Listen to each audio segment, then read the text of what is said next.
Ladies and gentlemen, my friend today, who is the keynote speaker, is Mr. Matthew Joseph. Matthew Joseph and myself were very closely associated right from 70s when he was the chairman of the Public Relations Society of India.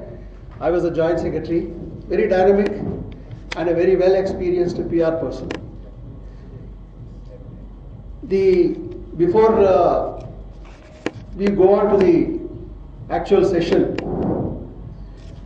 I would like to just say this is a post-lunch session, a very drowsy session. In fact, it should be more vibrant so that people should not sleep. Somehow, the sessions have been so organized that you can also sleep and also hear. We have effective communication two ways, sleeping and attending. See, right from morning we are deliberating on good governance. And you all must be knowing by now what is good governance.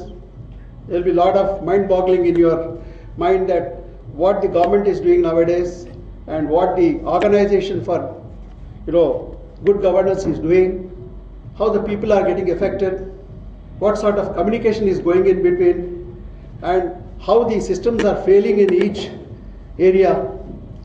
It's a very vital issues which are coming into your mind.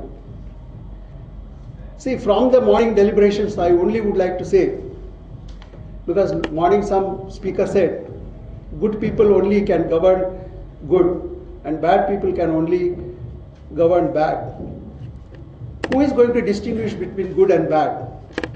See, today we are the victims of democracy. We elect the representatives to govern us. There should be some code of conduct for governing.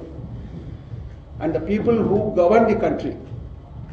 In fact, this was deliberated many a times in the parliament and also outside the parliament, that what sort of discipline that you have for getting elected. The people who have to make the laws themselves are not ready to have this law passed. See, there was a lot of deliberations that one should not have a criminal case, one should not have any, rape case and whatever it is. But still, you find a lot of people coming and getting elected, and we are being governed by those good people in the country, and you see what good governance is going on. Say, the social dimensions of the concept of good governance refers to equity, inclusiveness, and consensus orientation.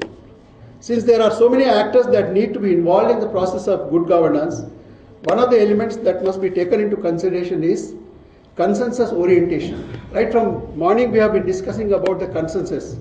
Unless we have consensus of the people, consensus of the persons we are governing, we cannot be successful in governing them, and it cannot be called as a good governance. Thus, good mediation among all interests of society is promoted. Good governance strives to achieve the best interest of the whole community. See, improving governance requires effective and sustainable public sector reform effect. Empirical evidence suggests that skillful implementation of communication activities can play a critical role in translating reforms objectives to actual results on the ground.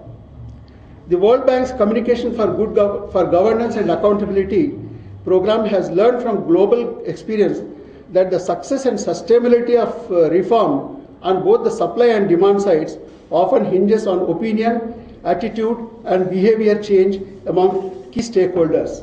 Here, the role of public relations, the role of communication will come into effect. And how you play your role of communicating to the public and making the public to know about your, governing the country, they will not be appreciating what is going on in the government. See, some time back on the same platform, Mr. Matthew Joseph, I think he remembers that he has been, advocating that this country has got two sides of the coin. One is Bharat and one is India. Bharat is a country wherein we uphold the values of human values. We protect the values of human values.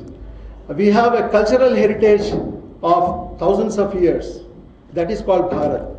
And what we see outside the Bharat is India. That means even today, lots of people, lots of foreigners come to India. Why? Because they find something new in our country. Ours is a knowledge-based country. This knowledge cannot be, find in their places. Maybe that they find something new here. That's why even lots of presidents of America, there are lots of presidents of other countries, they come here. Even people from, lot of countries, they would like to trade with us. They would like to do a lot of, put their investment into our country. Why? Because still they feel that India is a credible country. India is a country wherein they can do some trade and they can extend the relationship. See, one example I can give here is how our country has impacted the foreigners. I work for a company which is a second US based company, second in the world on the real estate scenario. It's called Tishman Speyer. The chairman of the company is Jerry Speyer. This Tishman company didn't have a branch or a activity in India. In 70s, the chairman of the company, Jerry Speyer, he came to Rajasthan as a tourist. He traveled over the country. He went to the north, he came to the south. He was very much whelmed by the culture, the affection, the love given by the people there. And he was so much impressed on the cultural heritage of the country. And in his mind, he said, in my lifetime, I would like to invest something in India, do some activity, do some good thing to the country, and then he started working on that aspect.